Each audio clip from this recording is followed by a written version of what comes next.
Bonjour à tous et à toutes, bienvenue sur Flamme Jumelle by Laurence, j'espère que vous allez tous très bien. Je suis ravie aujourd'hui de poster ce nouveau podcast. Je me fais plus rare ces derniers temps et j'en suis désolée, mais j'ai une grande charge de travail et d'enregistrer des podcasts me prend du temps. Je vous remercie à tous de votre fidélité et de votre soutien à ma chaîne. Pour tous ceux qui ne sont pas encore abonnés, je vous remercie par avance de vous abonner. Alors nous allons directement sur un sujet qui nous concerne tous dans notre parcours, le fameux déni des runners, qui est extrêmement difficile à vivre et surtout à comprendre pour les chasers. D'où le podcast d'aujourd'hui qui va vous aider, je l'espère, en tout cas, chaser comme runner, à comprendre ce mécanisme psychologique souvent inconscient de défense, le déni, sa raison et son but. En le comprenant, certains runners ou runneuses vont réussir à analyser ce mécanisme en eux. Pour les chasers, il s'agit de mieux comprendre cette réaction de défense de leur runner. En comprenant la souffrance est atténuée, car les chasers ont tous et toutes besoin de comprendre. Le déni, c'est quoi exactement? C'est un refus de reconnaître la réalité malgré des preuves évidentes, en face de soi. C'est ce qu'on appelle le syndrome de l'autruche d'une façon un petit peu moins scientifique.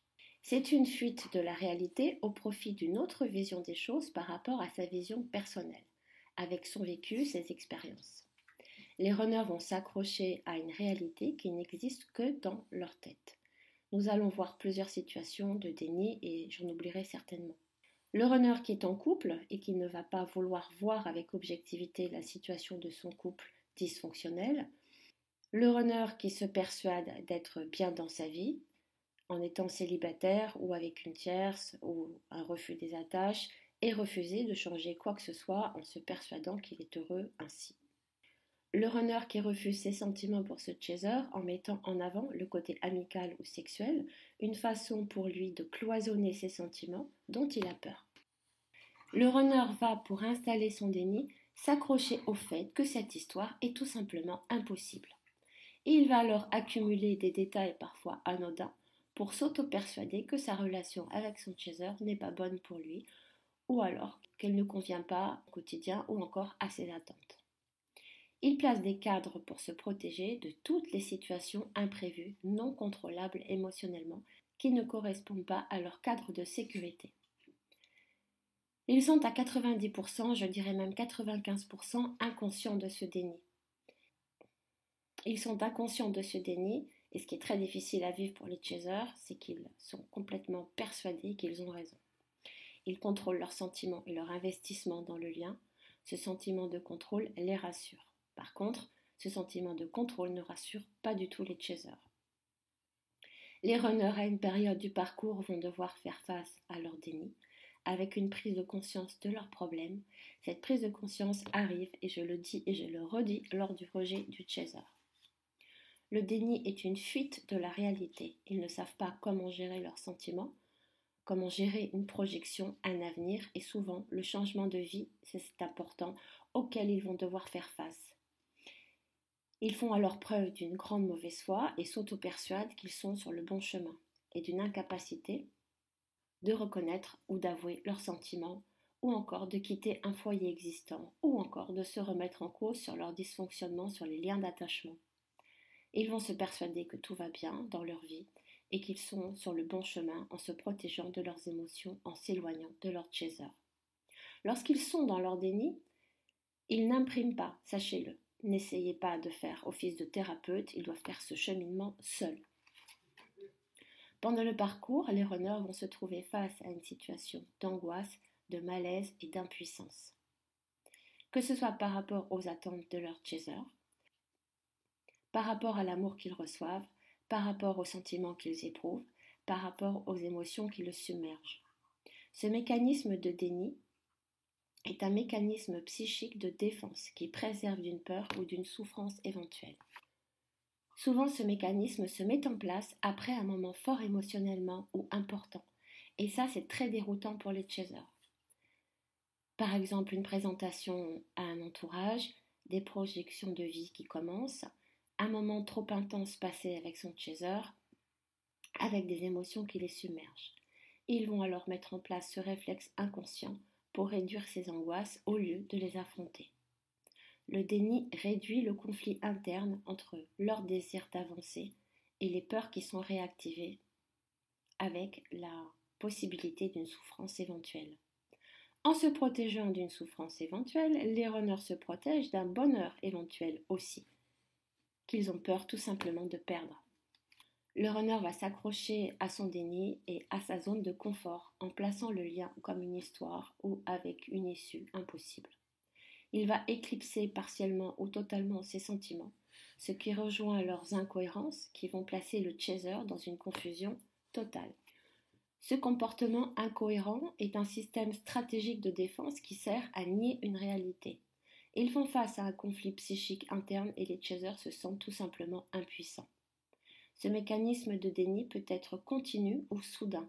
Tout dépend des blessures et de la situation personnelle des runners et de chaque parcours. Car, il faut bien le dire, chaque parcours a ses différences. Le but est de gérer l'angoisse et calmer la souffrance à venir pour eux. Ils vont déformer la réalité et minimiser leurs sentiments. Ce déni est une autodéfense. Lorsqu'ils sont dans ce mécanisme, ils ne veulent rien entendre. Ils se persuadent que c'est impossible et ils restent sur leur position.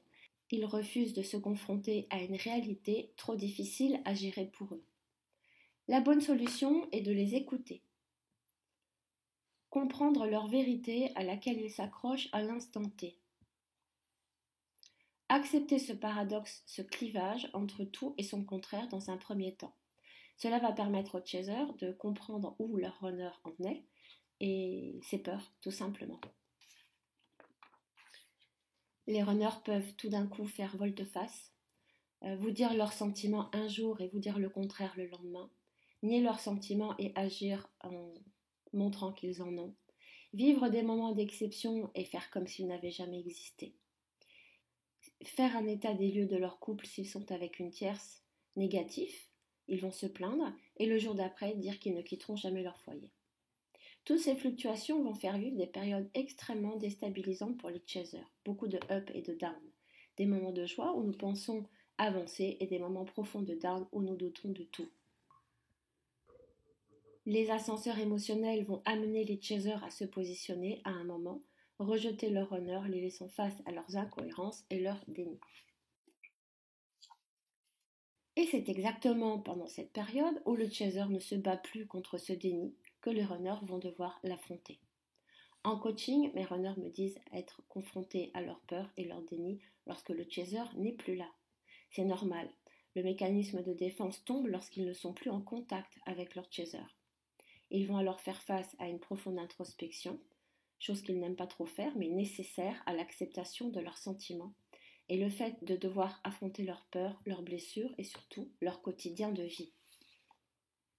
Le déni est relié à l'angoisse, à la culpabilité, à la peur de se tromper, à la peur de l'échec, la peur de souffrir et un manque de confiance en eux. Les chasers réveillent les signaux d'alerte sur des traumatismes subis d'une vie antérieure, de l'enfance actuelle ou alors d'un échec amoureux dans la vie d'adulte. Les chasers vont essayer d'argumenter, de les persuader, ça, les chasers sont de très bons avocats, qu'ils font fausse route, mais rien n'y fait. C'est seuls face à eux-mêmes et à leur déni qu'ils réussissent à en sortir. Ils doivent avancer seuls et comprendre l'origine de leur mécanisme de défense. Ils ne sont pas conscients et il faut qu'ils en prennent conscience. Face à la perte de leur chaser, les runners vont sortir de leur déni, c'est ce qu'on appelle l'éveil. J'espère que ce podcast vous aidera à mieux comprendre le fonctionnement du déni de votre runner et de comprendre aussi que ce n'est pas du tout contre vous. Voir la réalité comme elle est sera un long chemin pour les amener à sortir de leur déni. Seul le manque, le vide et le silence de leur chaser leur permettra d'y faire face. Le déni est très difficile à vivre pour les chasers. Ils vont avoir cette impression de porter le parcours à bout de bras, d'être seuls ou simplement d'être fous, parfois d'aimer sans avoir aucune sécurité ni de retour de leur autre. Seule la foi, la confiance en vos ressentis et en vos sentiments pourront vous aider. Ensuite, lorsque vos runners sont dans le déni, rappelez-vous de tous les moments intenses passés avec eux. Vous n'avez pas rêvé, et c'est en vous accrochant à tous ces souvenirs lorsque votre runner ne se protège pas que vous trouverez la force de ne pas renoncer, ni de douter.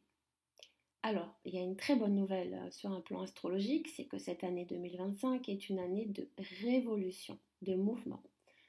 C'est un cas extrêmement rarissime, je crois que ça fait des siècles que ça ne s'est pas produit. Nous avons dans le ciel 9 planètes qui vont changer de signe, dont 4 planètes lentes. C'est un événement astrologique qui va avoir des répercussions sur le monde en général, mais bien sûr pour les avancées des parcours de flammes jumelles. Tout bouge, les énergies se remettent en mouvement. Pour tous ceux qui m'ont commandé leur synastrie 2025 avec leurs jumeaux, je suis en train de les réaliser, donc vous les recevrez prochainement. Si vous souhaitez un accompagnement privé ou une synastrie karmique avec votre jumeau, ou encore votre synastrie 2025 pour voir ce que vous réserve cette année, vous pouvez me joindre sur le mail en description. Ensuite, je rappelle que je mets parfois beaucoup de temps et je suis désolée, je m'en excuse à répondre à vos mails. Je répondrai toujours. Je vous souhaite en attendant un très joyeux Noël à tous. Et pour info, je ferai un podcast sur l'année 2025 pour que tout le monde puisse avoir des infos sur ce qui va se passer entre Noël et le jour de l'an. Voilà, écoutez, j'espère que ce podcast vous aidera à mieux anticiper et mieux vivre le déni de votre runner. Et je vous dis à très vite. Au revoir.